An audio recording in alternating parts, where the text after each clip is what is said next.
Hello दोस्तों, good morning. कल GSEA ने एक सर्कुलर रिलीज़ करा था। GSEA मतलब जो सऊदी का एविएशन अथॉरिटी है, उन्होंने 13 जून को एक सर्कुलर रिलीज़ करा है। आज के इस वीडियो में उस सर्कुलर के बारे में डिस्कस करेंगे। उस सर्कुलर से रिलेटेड कुछ कन्फ्यूजन है, उस कन्फ्यूजन के बारे में भी डिस्कस करेंगे। और तीसरा पॉइंट मैं आपको बताऊंगा कि अगर जो इंडिया से सऊदी आने वाले या फिर कोई भी कंट्री से सऊदी आने वाले हैं, उनको किन बातों का अभी ध्यान रखना है इस सर्कुलर के बाद में। ठीक है, अब एक और रिक्वेस्ट है आप लोगों से। ये GSEA का सर्कुलर क्योंकि थोड़ा सा कंफ्यूजिंग है, बहुत सारे लोग कमेंट में थोड़ा नेगेटिव पॉजिटिव कर लिख सकते हैं। थोड़ा ध्यान देखिएगा कि कमेंट कुछ ऐसा ना लिखे जिससे मुझे भी परेशानी हो। ठीक है, तो सबसे पहले मैं आपको ये सर्कुलर जो है ये बता देता हूँ। और एक बात और, ये सर्कुलर को अभी तक मैंने वैलिडेट नहीं करा है। ओके, वैलिडेट मतलब मुझे पता नहीं ये सही है या गलत है, लेकिन जो फॉर्मेट है सर्कुलर का, जो वे ऑफ राइटिंग है, जो रेफरेंस नंबर है, सिग्नेचर है, जो भी है इस सर्कुलर में, वो एज़ यूजुअल है। ओके, मैंने GSEA को कांटेक्ट करा है कि वैलिडेट करने के लिए। और अगर कंफर्म नहीं है, क्यों बता रहा हूँ, वो तीसरा पॉइंट मैं आप लोगों को बताऊँगा। तो चलिए पहले ये सर्कुलर को एक्सप्लेन कर देता हूँ क्या लिखा हुआ है इस सर्कुलर में। इस सर्कुलर में ऊपर डेट लिखा हुआ है जो कि कितने का है, 13 जून, कल का है। आज 14 जून है। तो सब्जेक्ट में इन्होंने ये लिखा है कि जो नॉन सिटीजन पैसेंजर्स हैं, सऊदी अरेबिया आ रहे हैं, उनको अपना मुकीम में वैक्सीनेशन का रजिस्ट्रेशन कर लेना चाहिए, करके ही वो आ सकते हैं। ओके, सब्जेक्ट में ये लिखा हुआ है। और इंट्रोडक्शन में उन्होंने बताया है हर एक एयरलाइंस को कि जो नॉन सिटीज़न हैं और उनके कंपेनियन हैं, उनके साथ जो आ रहे हैं, उन्हें सऊदी आने से पहले उनका वैक्सीन रजिस्ट्रेशन मुकीम में कर लेना चाहिए, तभी उनको डिपार्चर जो भी कंट्री से आ रहे हैं करने दिया जाना चाहिए। ये एयरलाइंस वालों को उन्होंने बताया। ओके, मैंने यहाँ पे बताया नॉन सिटीज़न मतलब सिटीजन जो यहाँ के नागरिक है, उसके अलावा बाकी सब लोगों के लिए यहाँ पे बोला है, चाहे वो इकामा होल्डर हो, नॉन इकामा होल्डर हो। ओके, आगे इन्होंने एयरलाइंस को ये भी बताया है कि जब वो डिपार्चर के लिए आ रहे होंगे तो कैसे वैलिडेट करें कि भाई वो उन्होंने मुकीम प्लेटफॉर्म में रजिस्ट्रेशन करा है या नहीं करा है। ये लिखा है इन्होंने इस पर कि जो पैसेंजर है उनके मोबाइल में मैसेज आएगा, शायद जब रजिस्ट्रेशन कंप्लीट हो जाएगा वो मैसेज दिखाएंगे तो वो मानेंगे। या फिर उन्होंने ये बताया है कि कोई प्रिंटेड सर्टिफिकेट होगा जिसमें रजिस्ट्रेशन नंबर लिखा होगा, वो दिखाएंगे तभी वो मानेंगे, तभी आपको फ़्लाइट में बैठने दिया जाएगा। तीसरा बात उन्होंने एयरलाइंस वालों को ये बताया है कि पासपोर्ट नंबर से वो मुकीम में चेक कर सकते हैं कि उनका वैक्सीन रजिस्ट्रेशन हुआ है या नहीं हुआ है। ठीक है, अब ये था सर्कुलर जो कल रिलीज़ हुआ। अब मैं आपको बताता हूँ इस सर्कुलर से रिलेटेड कन्फ्यूजन्स। ओके, उसको समझने के लिए पहले कुछ अपडेट्स थे वो बता देता हूँ आपको मैं। पहले क्या था कि जो रेसिडेंट हैं, जो इकामा वाले हैं, उनको ये नोटिफाई किया गया था कि अगर वो सऊदी से बाहर हैं तो अपना हेल्थ स्टेटस, अपना वैक्सीन रजिस्ट्रेशन ई-सर्विस पोर्टल में अपलोड करें। जब ये ई-सर्विस पोर्टल लॉन्च हुआ था उस समय बहुत सारे ऑप्शन थे, सिंगल डोज के भी थे, डबल डोज के भी थे। लेकिन नेक्स्ट डे जैसे ही लॉन्च हुआ उसका नेक्स्ट डे ये सिंगल डोज वाला ऑप्शन हटा दिया गया, अब डबल डोज वाला ऑप्शन है।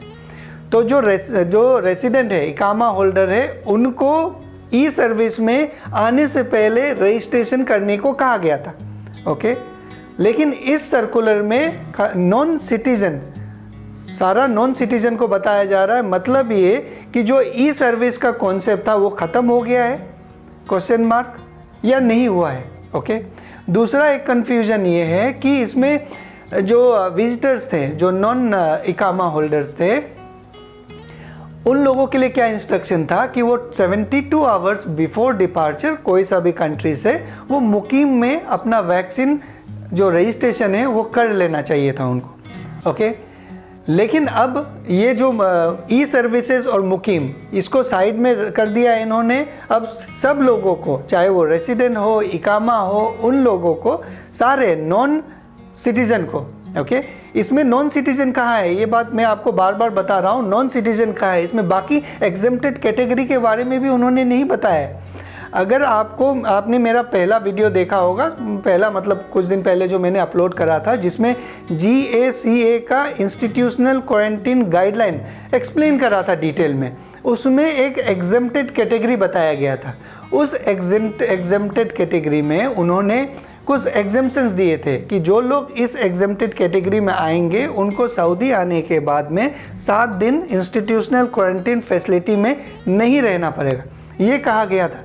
तो इस सर्कुलर के बाद में क्या वो इंस्टीट्यूशनल क्वारंटीन जो गाइडलाइन है वो भी सुपरसीड हो जाएगा, क्या वो भी कैंसिल हो जाएगा?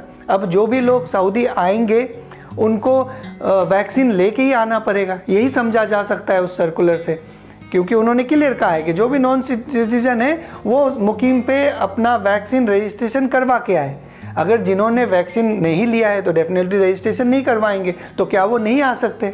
ये बहुत बड़ा क्वेश्चन मार्क है। और ये सारे बातें मैं आपको क्यों बता रहा हूँ, ओके, जब कंफर्म नहीं है मुझे भी, इसलिए बता रहा हूँ ताकि आप अगर अभी प्लान कर रहे हैं ट्रैवल करने का 1-2 दिन में या 1 हफ्ता में, तो जिससे भी आपको रेफरेंस मिलता है चेक कीजिए, कंफर्म कीजिए। ऐसा ना हो कि आप इंडिया से जाएं बहुत सारे पैसे खर्च करके दूसरे कंट्री में रुके और वहाँ से फिर आपको जाने नहीं दिया जाए। मैं डरा नहीं रहा हूँ, इसको आप नॉर्मली लीजिए, ओके। देखिए पहले अवेयर हो जाना बहुत ज़रूरी है। आपके ट्रैवल एजेंट को पूछिए कि ये सर्कुलर है, ये सर्कुलर सही है गलत है, क्या करूं मैंने तो वैक्सीन नहीं लिया है, और वैक्सीन लिया भी है तो 1 डोज लिया है, लेकिन मुकीम में तो उसने 2 डोज के बारे में बता रहा है। फिर से मैं एक बार कंक्लूड कर देता हूं।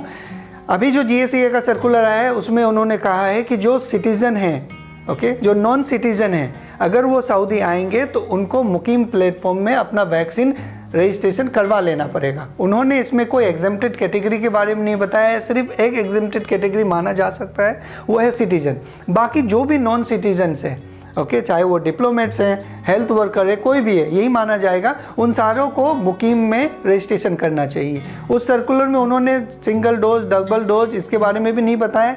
तो आप अगर रेजिडेंट हैं या फिर विजिटर हैं, कोई भी है, तो मुकीम में जाइए, जो लिंक मैं डिस्क्रिप्शन में दे दूंगा।